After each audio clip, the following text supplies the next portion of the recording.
It's finally time. This is it, my next big race reveal. At which marathon will I be launching an attack on the sub 210 barrier? Well, the answer is actually none. I hate to break it to you, but Project Breaking 210 is officially over because the goalposts have shifted and I'm gonna have to train even harder and even less smart if I wanna have a shot at achieving it. So today I'll be unveiling my full race schedule featuring a psychotic run of 8 races in 8 weeks and culminating in the biggest challenge of my life at the end of this year.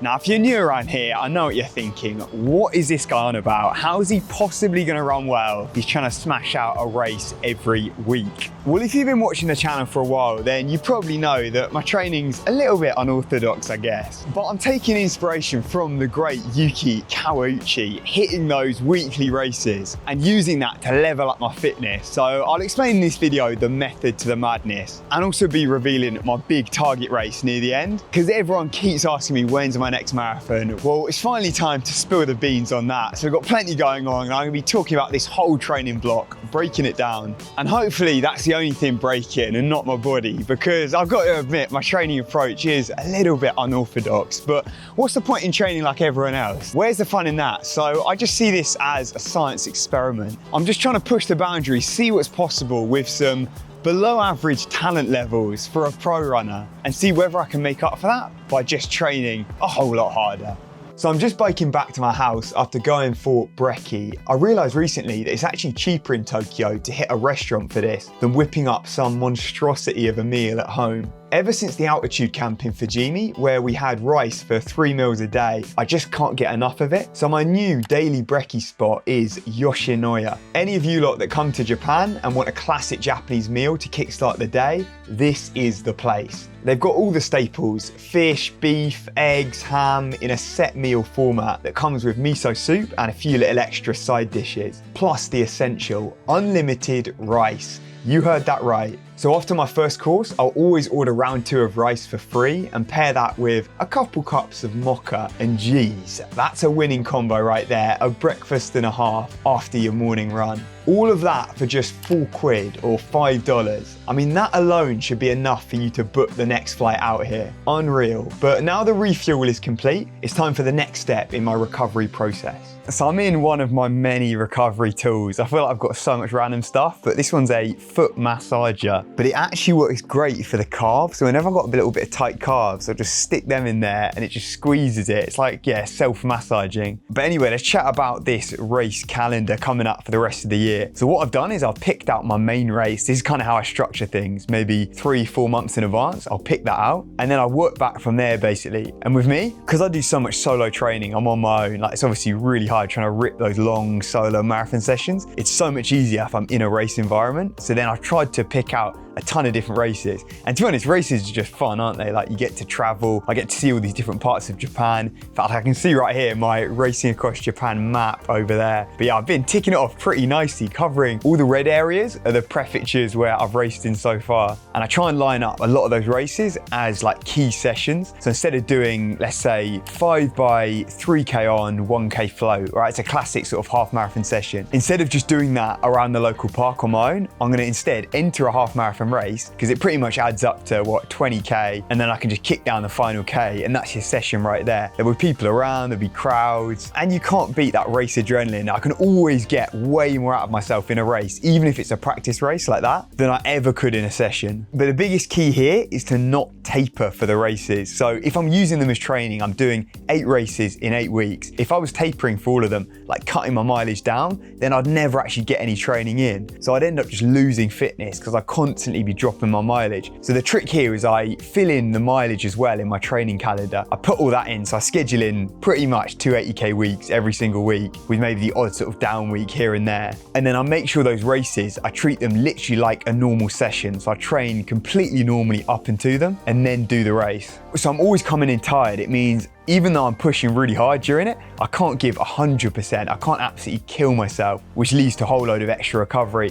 So you know, I did that Hokkaido marathon recently, ran a 2:19. It was like a solid shift, maybe kind of 95% effort, which is a perfect training stimulus, but I made sure that I didn't cut my volume, didn't taper and just treated it like a hard long run. And then like 2 days after, I'm back to normal sessions. So it really was just like a hard training effort and nothing more. So before I go into my goals for this season and those races, let's give a little fitness check for currently how I am after that big summer training block and see what kind of shape I'm in by ripping a quick little track sesh. And at the same time, give the people what they've asked for with a collab for the ages. So I'm linking up with a couple legends from the YouTube scene, Adam and Mika Wood, who are over here for the World Champs and kindly joined me for this one. So it's 3 hours before the session now, and for this speed stuff on the track, I just need every bit of help I can get. So actually this block, I'm gonna be trying out Nomio, which you guys might have heard of. So there's a lot of hype around them at the moment. And actually during the Tokyo Marathon block, I got sent some, like a small batch, and I was testing that out before my track sessions. But I ran out a while ago, and it was only just recently during the World Champs. So the team from Nomio came over here, I met up with them, absolute legends, and they hooked me up with a ton of products. I'm gonna be trying it out again during this Valencia Marathon block. And what it basically is, it's this shot drink here, so we'll crack it open.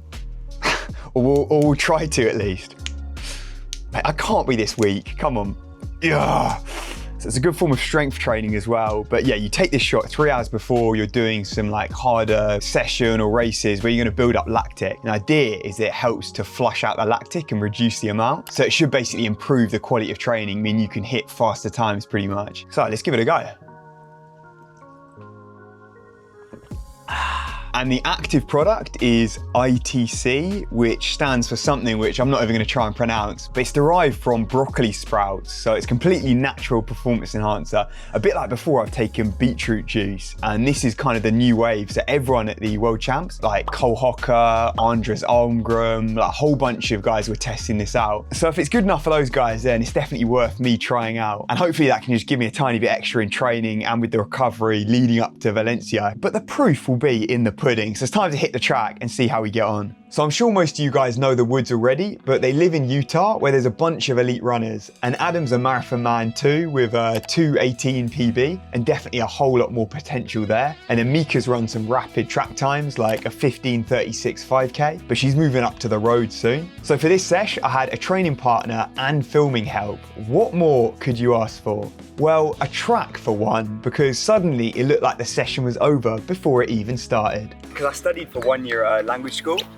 and learned nothing. Hi. But sometimes you've just got to wing it, and after some tense Japanese negotiations, we were back in business. Oh, perfect. All right, so we can use it from 5. This, yeah, okay, so this finishes at 5. Oh, sweet. At first, we'll get a little bit extra mileage in there. Huh? Yeah. Do a couple laps. Dude, that was legendary. Did you get on camera? No, I'm so upset. Bro, you should have flexed on No, Japanese. Literally, I was so mad. I was like, wait a sec. Yeah. 私がお話ができればよかったんですけど、でも来ていただいたので。So after knocking out a few more laps and bringing the mileage tally up to 30k for the day before the session had even started, it was finally go time. Do whatever, but. All right, do you want me to introduce the session? Yeah, let's do it. You got it. All right, so we're on home track right here, Tokyo, the place to be. Very hot. We're gonna try and go 4k at that half marathon effort, then it's 3k at 10k, and then 4k at half. Gonna be a little toasty out here. We're gonna see how it goes. You up for it? Yeah, I'm gonna try. So heat adjusted, so yeah. That's gotta count for 10 seconds at least. At least, hopefully. Let's do it. Let's go. Woo! Do you wanna do like lead a K each? It's like, yeah, I'll take a K. Yeah. Okay. Yeah, I'll let you get the first one. All right, should we get rolling? Yeah. Let's go. So having Adam help me out on this was quality, and also the pressure of the camera there. I mean, I can't be bottling it mid-session if it's going on YouTube, but the support was greatly appreciated. Let's go. So I knocked out 3:03 per K for the first 4K before a much needed 5-minute recovery jog. Yeah, right. Let's give it. Bro, 4K is so long. That was hard. How do you feel? I'm okay. I feel tired, but I expect it to be fine. But then it was on to the 3K where I had to pick up the pace and slog out an 8:52, which in this weather felt pretty close to flat out, but it's promising that I could keep rolling through at a good nick. How you feeling? This is crazy hot. Let me tell you, newfound respect for anybody who works out or trains here. Yeah, wait. Bro, do a little ring Look at your shirt. I don't know if they can tell, but dude, this is insane. It's actually crazy. Jake, he showed me why he's the king of Tokyo, bro. I swear, the king of Japan. Let's go, Jake. Hey, you got it, bro. Finish it out, finish it out, finish it out. Let's go, Jake. 300. I'm like sweating and I'm just walking around. This is how like an end of a marathon feels. Your legs are tired. You don't feel that good. You feel like you're like withering away. A little dizzy. That's how I feel right now, bro. I wasn't planning on working out today. This was a great True, you little- moved it up on a Monday. I did. Oh, what a legend. Jumping in with me on a planned recovery day and helping lead some of these reps. It's an absolute game changer having that company compared to going at it alone. How are we feeling? That was so hard. Why do you choose to do the track over like roads? Like, There isn't roads in Tokyo. Basically, Yoyogi, the old spot, construction work, and the other place is next to the stadium. So at the moment, we're like the crowd. Yeah, it's literally impossible. Laps on laps, just mental bennies, I guess. mental battles.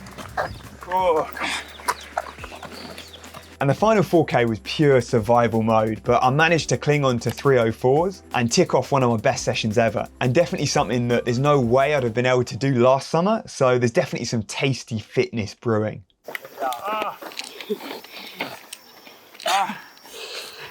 Oh, thanks so much. Of course. Absolutely no way. I was like, Finishing dang. that without. This is good. This is the bit. Usually it's physically impossible. As you're getting the raw aftermath. Yeah, bro. I can't believe it. Honestly, I cannot believe that you train in this. This is insane. Oh, my legs just aren't working. You're kicking strong though. Dude, It's good. No, seriously, good session, bro. No, thanks a lot. That just reaffirms me. I need some training partners.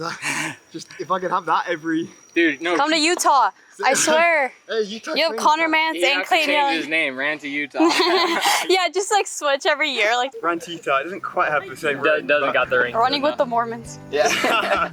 So Adam went to BYU in America, which is probably the best distance running uni out there. And pretty much all the big dog US marathoners, like Connor and Clayton, were also there and they still train in that area. So the setup is pretty unreal.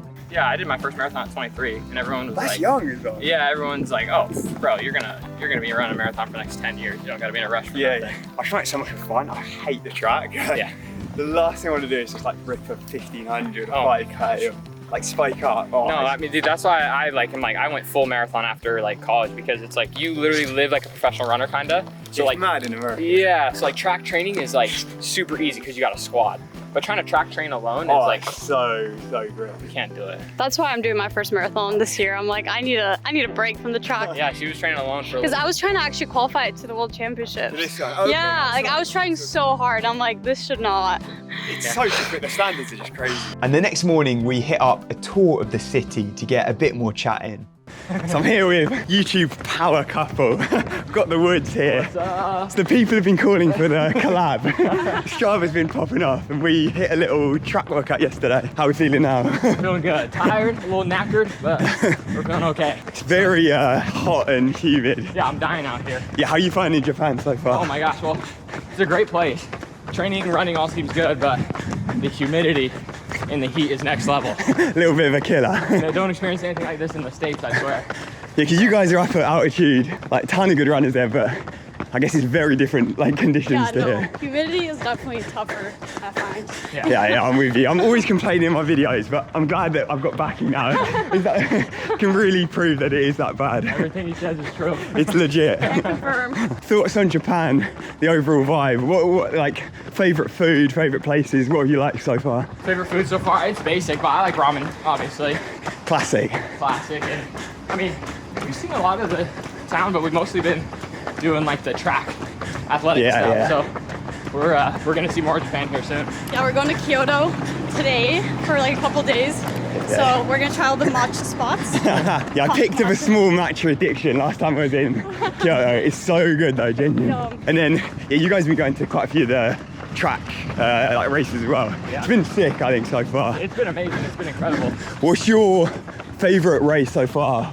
Ooh, last night we watched the steeplechase, and that was insane. That was fun. There was how many people last 100? It was crazy. There was like everybody. Yeah, last- everyone was in it. But we also enjoyed the men's marathon. Oh yeah. Oh, the finish. Shout out Clayton. ridiculous. Yeah. Training partner, yeah, you got a pretty good squad Yeah. up there.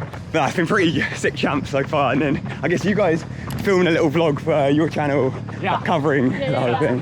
You'll be making an appearance. Oh, big feature, what an honour. I've made it. I hope I make the cut. Yeah. I was loving it yesterday. I'm so used to, like right now I'm filming this little tiny cam, but it's so annoying for like when I'm trying to run. So having like Mika there, just getting all the angles. I got you guys. Had like three different cameras out. So now I'm buzzing, yeah, we should have a good little video. So maybe I'll have to hit up Utah sometime for a training camp. But it was class getting some running in with these guys. And if you haven't checked out their channels, then definitely give them a watch. But now it's finally time for the big race reveal.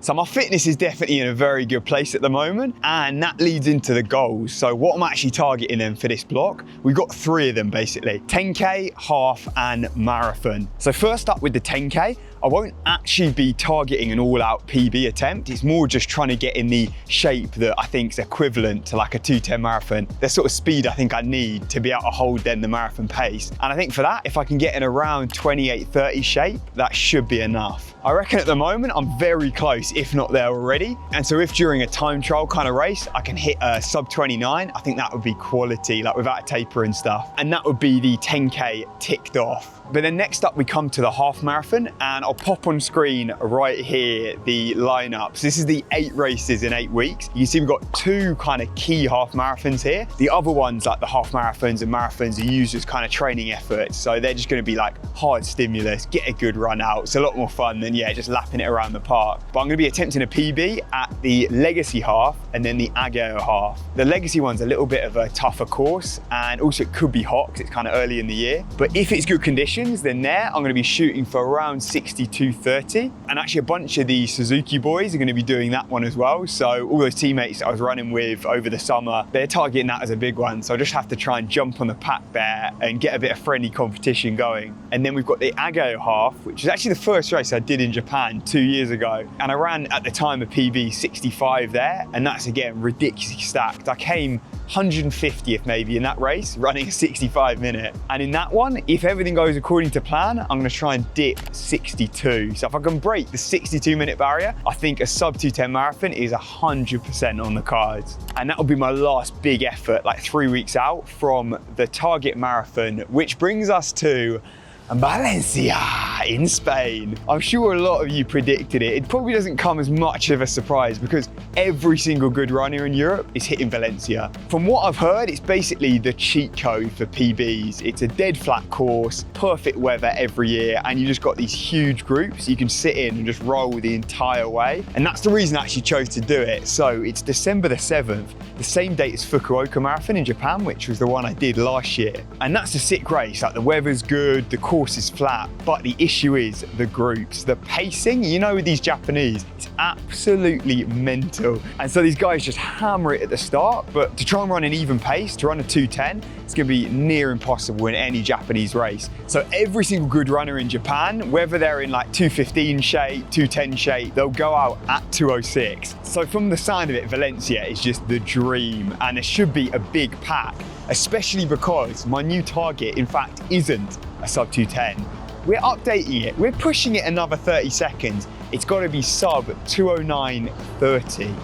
What's another little 30 seconds, eh? When I'm already going for like a 5-minute PB, we might as well push it on a little bit, but there's actually a reason behind it. And it's pretty huge because this is basically my big goal for next year in a way. And I want to try and get my first GB vest, rock Great Britain on the roads in the European Champs. And what makes this even cooler is it's actually in Birmingham, which is where I did my undergrad. And I've got some legendary memories from there. In fact, I've even got the Birmingham Lion tatted on my back because it was that historic. And definitely one of the most fun times of my life, easily. But it's gonna be a full circle moment because at the time, I didn't really care about running. I was there for the social side. And so it would be a little bit of a switch up if I end up going back to Birmingham, hometown vibes. And I'm actually repping GB this time instead of hitting the nightclubs, which I guess I have to save for post-race. But yeah, this is long in the future. I've got to hit that 2:09:30 first. I mean, looking at the current rankings at the moment, it's basically just the boys that went to the Olympics. They're the ones that have knocked it off. And I'm not sure whether they'll even do Europeans, but I know a lot of guys at Valencia are probably going to be going going for that. So hopefully we get a big squad together. Maybe Alex Yee. I don't know if Jake Smith's doing it, but yeah, those couple guys ran 2:11 at London. So I'd love to jump in with them and battle it out on the roads. And then you've got Dan Nash as well. I'm pretty sure he's going for it. And then of course, there'll also be the battle of the YouTubers. And when this video comes out, I'm not sure who's announced things yet, but let's just say there'll be some huge showdowns there. So fingers crossed, I stay injury free. I survive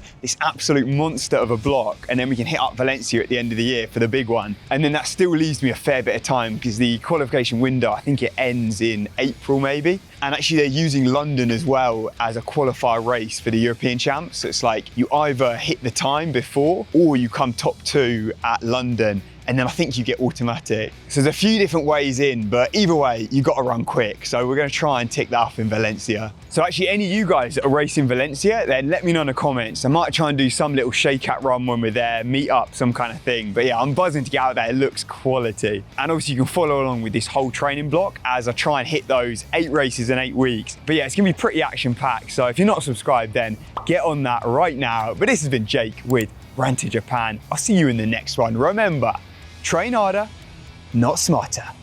Let's go.